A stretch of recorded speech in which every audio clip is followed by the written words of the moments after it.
नमस्कार, मैं हूं पीयूष शर्मा और आप देख रहे हैं नेक्स्ट न्यूज नेशन।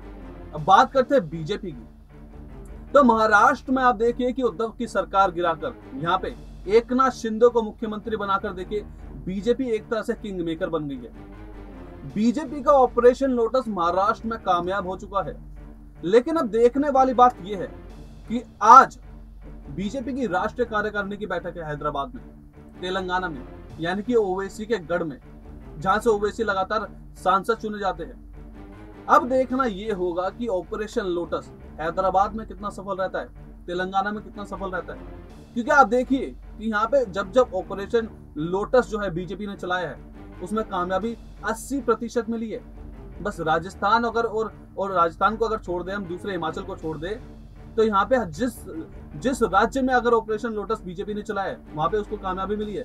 और बिल्कुल ताजा मामला यहाँ पे महाराष्ट्र का था, जब उद्धव की सरकार गिरा के यहाँ पे उन्होंने एकनाथ शिंदे की सरकार बना दी, मुख्यमंत्री बना दिया 20वां। तो इसलिए आप देखिए कि यहाँ पे जो प्रधानमंत्री मोदी का जो विजन है पूरा का पूरा, बीजेपी का जो मिशन है, जेपी नड्डा का जो मिशन है, अमित शाह का जो मिशन है, वो अब साउथ की तरफ जा रहा है। आप देखिए बिल्कुल, अगर मैं आपको बताना चाहूं कि यहाँ पे बीजेपी ने देखिए पिछले साल भी काफी ऐसे अपनी मीटिंग्स में बोला था कि साउथ पे हमें थोड़ा सा ज्यादा ध्यान देना चाहिए। ऑपरेशन लोटस जो है वो साउथ में भी चलाना चाहिए। अगर ऑपरेशन लोटस चलाए भी नहीं तो भी हमें साउथ में जितने भी जो भगवाकरण है, यानी कि हिंदुत्ववादी जो सोच है, यानी कि जो कमल है, वो साउथ में भी ज्यादा खिलाना चाहिए। तो इसी को लेकर देखिए यहाँ पे आज राष्ट्रीय कार्यकारिणी की बैठक आज होगी, जिसमें जेपी नड्डा पहले ही कल रात को यानी कि पहुंच चुके हैं। यहाँ पे उन्होंने कल शाम को एक ऐसे अपनी रोड शो भी करा था जिसमें काफी भारी संख्या में बीजेपी के कार्यकर्ता जुड़े थे।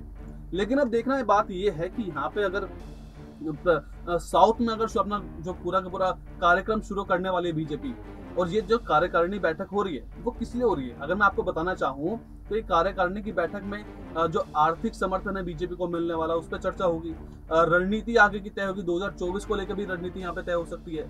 और अगर बात की जाए तो राजनीति की, यहाँ पे साउथ में जितनी भी राजनीति हो रही है भगवाकरण को लेकर यानी कि हिंदुत्व को लेकर, उस पर भी बिल्कुल चर्चा होने वाली है आज यहाँ पे। तो बिल्कुल यहाँ पे जो बीजेपी ने अपना साउथ में जो ऐसा बना, जब अगर पहले की बात करो, अगर इतिहास में हम देखें तो पहले एक नारा दिया जाता था, चलो दिल्ली। तो बिल्कुल देखिए यहाँ पे नॉर्थ इंडिया तो देखिए बीजेपी ने जीत लिया, अगर एक दो स्टेट को छोड़ के बात करें, नॉर्थ ईस्ट भी देख लिया बीजेपी ने जीत लिया है। अब जो बात हो रही है वो हो रही है कि चलो साउथ, बिल्कुल ये नारा अब बीजेपी ने अपना लगाना शुरू कर दिया है। और इसी के तहत आप देखिए कि कर्नाटक में उनकी सरकार है, लेकिन अगर तेलंगाना की बात करें जिसमें मीटिंग हो रही है वहां पे केसीआर की सरकार है।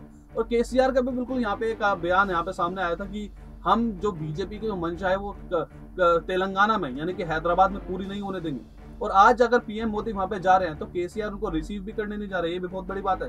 क्योंकि अगर प्रोटोकॉल की माने तो देखिए, अगर कोई भी प्रधानमंत्री किसी राज्य में जाता है, अगर अपने हमारे दर्शकों को पता नहीं हो तो कोई भी प्रधानमंत्री भारत का, अगर आज इस बार देखिए प्रधानमंत्री मोदी अपने कार्यकाल में है, तो अब प्रधानमंत्री मोदी अगर किसी भी राज्य में जाएंगे तो वहां का जो राज्य का मुख्यमंत्री है वो प्रोटोकॉल होता है उनका कि वो रिसीव करने प्रधानमंत्री को जाते हैं। तो अब देखिए कि यहाँ पे जो केसीआर है वो प्रधानमंत्री मोदी को रिसीव करने नहीं जा रहे हैं। तो बिल्कुल ये भी देखिए एक तरह से एक उनका जो बगावत है एक तरह की, वो बोल रहे हैं कि सीधा सीधा एक ऐसा संदेश देना चाहते हैं जिससे कि बोलते हैं कि जो आपकी पूरी की रणनीति है वो हम पे लागू नहीं होगी, जो आपका चलो साउथ वाला जो पूरा पूरा प्रोग्राम है वो हम आपको लागू नहीं करने देंगे।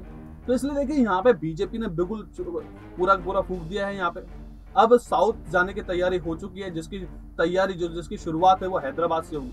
तो लगातार इस तरह की खबर हम आपकी तरफ लाते रहेंगे और बीजेपी के अलग अलग क्या क्या एजेंडा होगा साउथ के लिए, या फिर अब क्या क्या ऐसा हो सकता है उस मीटिंग में, क्या क्या होगा, या फिर ऐसी कोई जानकारी राष्ट्रीय कार्यकारिणी की बैठक, तो लगातार इस चैनल पर आपको तक मिलती रहेगी। तब तक आप देखते रहिए नेक्स्ट 9 न्यूज नेशन।